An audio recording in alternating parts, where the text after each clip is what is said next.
Oh, chers frères et sœurs africains, je pense que nous avons un très grand problème en Afrique. L'Afrique est malade de ses fils.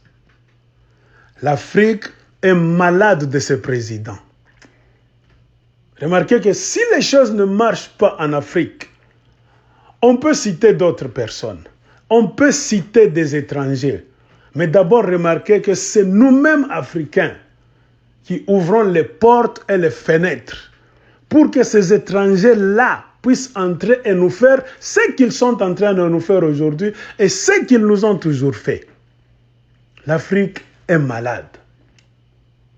Et je pense que la jeunesse africaine aujourd'hui doit être très consciente et faire un sursaut patriotique dans tous les pays d'Afrique. Se lever, sans mâcher les mots, se lever et bousculer les choses d'une manière forte. Sinon, c'est fini. L'Afrique sera enterrée pour toujours. Je le dis pourquoi? Parce que remarquez, il y a maintenant cette maladie qui est en train de balayer l'Afrique. Plus que le virus, le coronavirus, la maladie du troisième mandat. La maladie du troisième mandat. Je ne sais pas comment l'homme africain raisonne. Comment un politicien africain raisonne. Un homme qui devient président, qui ne tient pas compte de la constitution de son pays. Mes chers amis, ne confondez pas. Nous ne sommes pas dans la forêt, en brousse, chez les animaux, les sauvages. Une république, c'est-à-dire il y a les lois qui sont là. Et au-dessus de toutes ces lois-là, donc la règle de jeu, il y a la loi mère qui est la constitution. Et c'est ce qui fait d'un pays une république. C'est-à-dire nous devons jouer le jeu en conformité avec la loi. Mais si aujourd'hui il y a un grand chaos en Afrique, c'est parce que nous avons des irresponsables. Nous avons des irresponsables, des politiciens qui méritent, en tout cas, de la chicotte. Des politiciens africains méritent vraiment d'être bousculés, violemment même. Sinon, l'Afrique va être effacée de la carte. Remarquez aujourd'hui, cette maladie-là, qui est une forte maladie, plus que le virus, plus que le coronavirus, est en train de revenir partout. Le troisième mandat.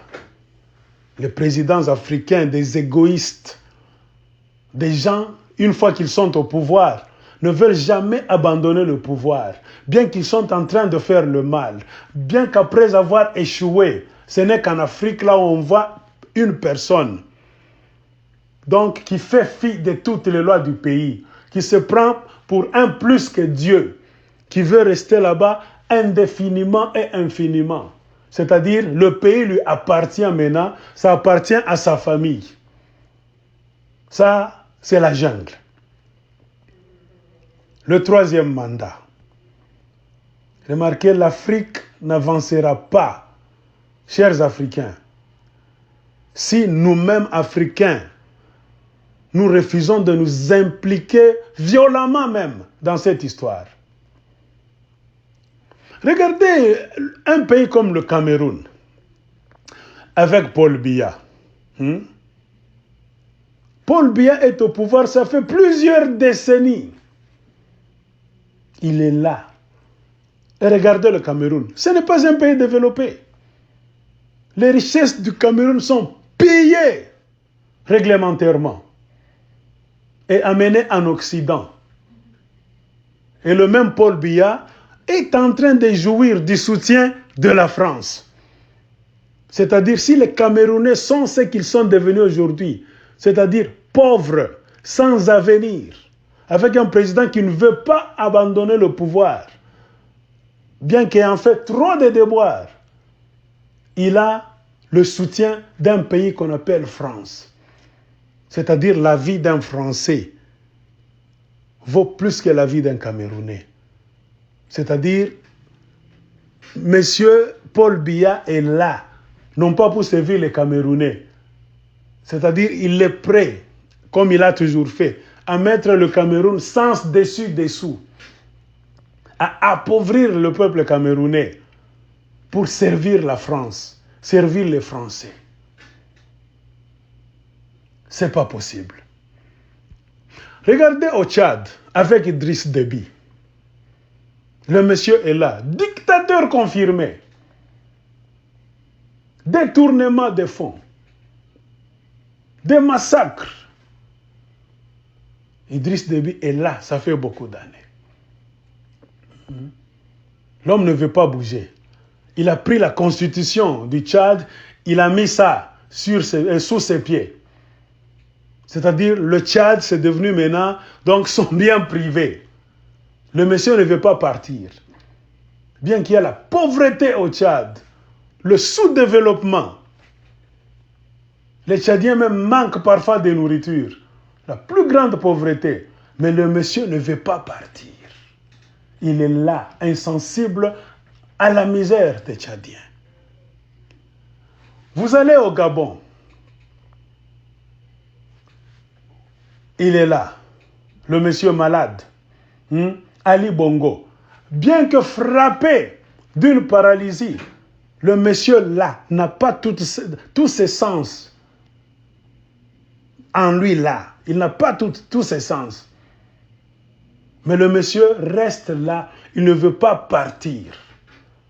Messieurs, ça ne se fait nulle part si c'est en Afrique, si ce n'est pas en Afrique.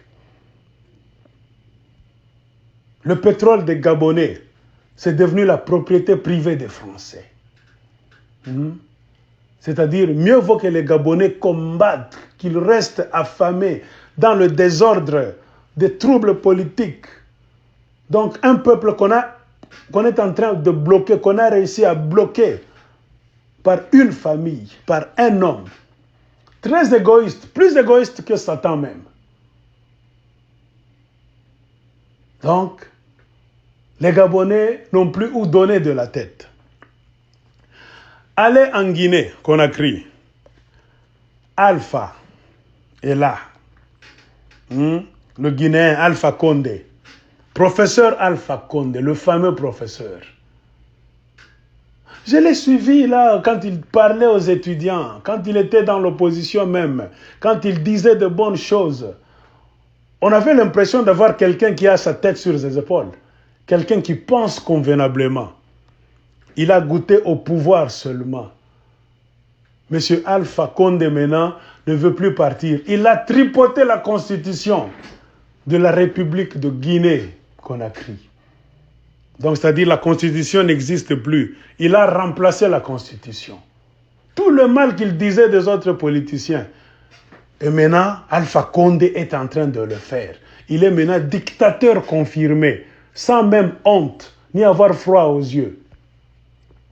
Et la Guinée a beaucoup de richesses sous son sol. Il y a de l'uranium même, bauxite. On peut compter beaucoup de choses. Il y a de l'or. Monsieur reste là avec le soutien de la France. C'est-à-dire les Guinéens resteront pauvres. Mais la France va bénéficier et d'autres pays occidentaux. Avec les Chinois même. Allons en Côte d'Ivoire. Alassane Ouattara, après avoir menti, tournoyé en rond, il a prouvé que c'était malhonnête. Tout le mal qu'on a fait à Laurent Gbagbo, tout le mal qu'on a dit de Laurent Gbagbo, la guerre qu'a connue la Côte d'Ivoire, c'est incompréhensible de voir un homme comme Alassane Ouattara, qui était même partisan de cette guerre-là. Il revient aujourd'hui, il est en train de se comporter donc de la même manière, donc de faire les choses dont il condamnait chez Laurent Gbagbo. Et il sait que ce sont des choses pareilles qui amènent le trouble dans un pays, qui amènent la dislocation, la division. Et ça va aboutir à quoi? À des conflits armés, à des guerres. En le regardant comme ça, on a l'impression d'avoir un monsieur qui raisonne. Mais, en fin de compte, on a un autre inconscient. après avoir tournoyé en rond, après avoir préparé d'une manière là-bas un peu rigolo, quelqu'un pour le succéder, et la personne est morte d'une manière mystérieuse, pour laisser place à qui? À Alassane Ouattara, le dictateur de la Côte d'Ivoire. Il veut revenir. Donc, voyez des hommes qui n'ont même pas honte de se contredire, qui n'ont même pas honte, donc, de fouler leurs paroles aux pieds, qui n'ont même pas honte de regarder les Africains en face. Ces inconscients. Chers Africains, il est temps de faire quelque chose. Il est vraiment temps de faire quelque chose. Allez au Rwanda, Paul Kagame est là. Il est venu avec beaucoup de bruit. D'abord, il est venu au pouvoir avec l'aide des anglo-saxons. Les anglo-saxons qui voulaient contrôler l'Afrique centrale, qui par tradition est le carré de la Belgique et de la France. Comme les anglo-saxons, c'est-à-dire les Américains, les Anglais voulaient prendre possession de cela. Ils ont trouvé qui? Paul Kagame. Ils l'ont armé jusqu'aux dents. Kagame est venu créer la plus grande catastrophe de l'histoire de l'humanité en Afrique centrale, la région des Grands Lacs. Et vous avez entendu parler du génocide du Rwanda, dont les vérités au pluriel sont jusqu'aujourd'hui renversées, cachées, donc hypothéquées. Kagame est devenu président. Malgré tout le mal qu'il disait des autres qui ont dirigé le Rwanda avant lui, l'homme a tripoté la constitution. Il va aux élections là-bas, il gagne. Lui qui est partisan, donc d'une minorité, 10%, donc de l'ethnie de 10%, il gagne avec des scores là-bas à la soviète, de 90%. Il change la constitution. Avec le règne de la terreur, il est là et jusqu'en 2030, 2039, monsieur sera toujours au pouvoir. C'est ça, un président africain. On peut faire un petit tour. Allons au Sénégal. C'est en train de venir, mes chers amis. Macky Sall, là, que vous regardez, il est en train d'emboîter le pas des autres présidents, là. Parce que Macky Sall et Ouattara, ce sont les deux valets de la France en Afrique de l'Ouest. Remarquez pourquoi Macky Sall a changé. Donc, il a effacé le poste de Premier ministre au Sénégal pour créer le poste de vice-président, qui en réalité n'existe pas. Et remarquez aujourd'hui, c'est Macky Sall qui contrôle tout. Et il est en train de vous dire de bonnes choses. Les élections au Sénégal, ça aura lieu d'ici peu. Et vous allez voir, Macky Sall va rester encore. Tout ça pourquoi? Il est parmi les gens qui sont décidés à travailler pour la France, contre les Africains, contre leurs propres frères. Chers amis africains, la liste est longue. On peut vous citer des présidents inconscients, des présidents idiots, qui nous ont plongés dans le règne de présidents fainéants, qui fait que nous mourons par la famine, des crises économiques, par des troubles donc, dans la société, par des guerres importées par ces gens-là, ces inconscients. C'est-à-dire, sans leur dire absolument rien, ils sont là. Regardez au Congo démocratique, qui n'est que démocratique que de nom. La République a démocratisé du Congo. Il y a le chaos jusqu'à aujourd'hui. Pourquoi Kabila est toujours là en train de tirer les ficelles dans le noir, bien qu'ayant donné à Félix Tshisekedi une présidence sans pouvoir. Tout ça au terme de quoi? Des négociations, de la mafia, la tricherie. C'est-à-dire, remarquez l'Afrique. Tout est pourri. Vous allez au Congo-Brazza, j'ai dit, Denis Sassou Nguesso, le pétrole de Brazzavillois, des Congolais de Brazzaville, le pétrole de Pointe-Noire, ça n'appartient pas aux Congolais. C'est le pétrole de la France. C'est-à-dire c'est la France qui a le droit de regard. C'est la France, les Français qui se réjouissent de ce pétrole-là. Et Denis est là, trempé dans des corruptions, la magouille de haut niveau. Il a déjà acheté des villas comme ce n'est pas possible, des châteaux en France et dans beaucoup de pays. Il a volé des millions et des millions, cachés dans des banques à l'étranger. Il est là, impassible, en train de regarder les autres, nos frères africains, croupir dans la misère la plus noire. Alors, c'est ce que moi je veux vous dire maintenant, chers frères africains. Qu'est-ce que nous allons faire? Moi, je pense que nous, Africains, nous devons nous réveiller. Et en plus de nous réveiller, nous devons nous lever. Car il faut dire non à cette rhétorique de présidents africains qui nous disent que non, la démocratie à l'européenne, tout ça, nous avons notre forme de démocratie. Ça, c'est faux. Il n'y a pas de démocratie à l'européenne, démocratie à l'asiatique, je ne sais pas, démocratie à l'africaine. Ça, c'est faux. La démocratie est une. La démocratie est une. Et remarquez que les pays qui ont pratiqué la démocratie, véritablement, honnêtement, ce sont des pays là où il y a la paix et ce sont des pays qui ont connu le progrès social et le développement. Remarquez, regardez autour de vous. Car comment voulez-vous faire progresser votre pays? Comment voulez-vous avancer dans quoi que ce soit si le pays n'est pas dirigé démocratiquement? Si vous passez des années, des décennies à vous chamailler, à vous tirailler, hein, donc à prendre les armes les uns contre les autres. Pourquoi? Parce qu'il y a quelqu'un, parce qu'il y a un groupe de gens qui veulent rester au pouvoir par force. Donc, en foulant au pied la constitution du pays. Qu'on ne vous trompe pas.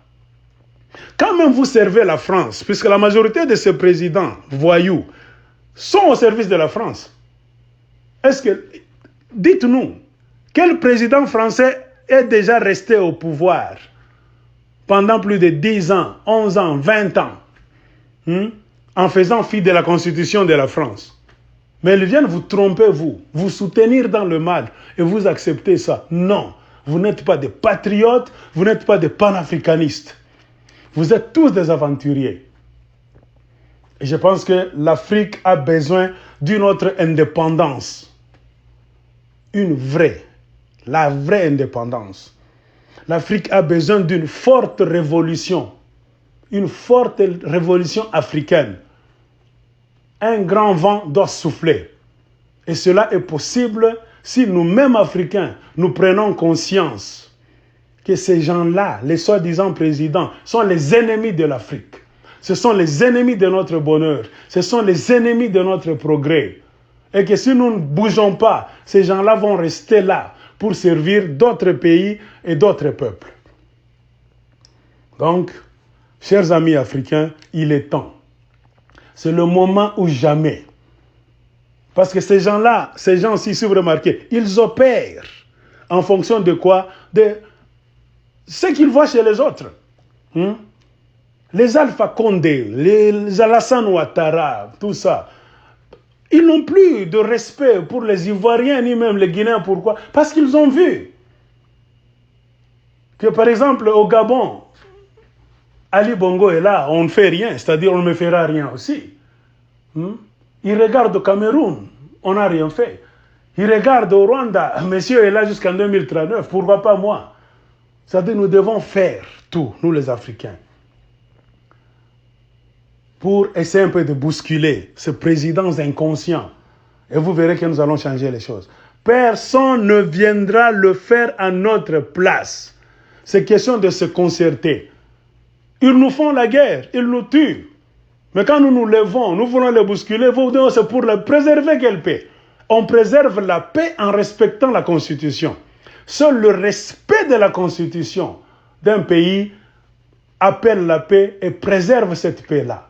La violation de la Constitution, l'accaparement du pouvoir par un seul individu, ce n'est plus question de paix. C'est-à-dire, c'est le début de la guerre physique, morale et spirituelle d'un pays. Alors pour mettre fin à ça, seul le peuple africain, seuls les Africains eux-mêmes, dans tous les pays là où il y a des présidents inconscients, des présidents voyous, seuls les Africains eux-mêmes peuvent se lever et changer cela. Personne ne viendra le faire à notre place, ces Africains. Il est temps. Car remarquez, le monde est en train de changer chaque fois. Mais nous avons eu la malchance, et nous avons toujours cette malchance d'avoir des inconscients à la tête de nos pays. Il est temps de nous concerter, Africains, de les bousculer sérieusement, de nous donner la main, de nous entraider dans chaque pays là où il y a cela, pour aller les visiter et les bousculer. Ainsi, nous allons changer le destin de l'Afrique et nous allons nous insérer dans le concert des nations pour une paix et un développement meilleur.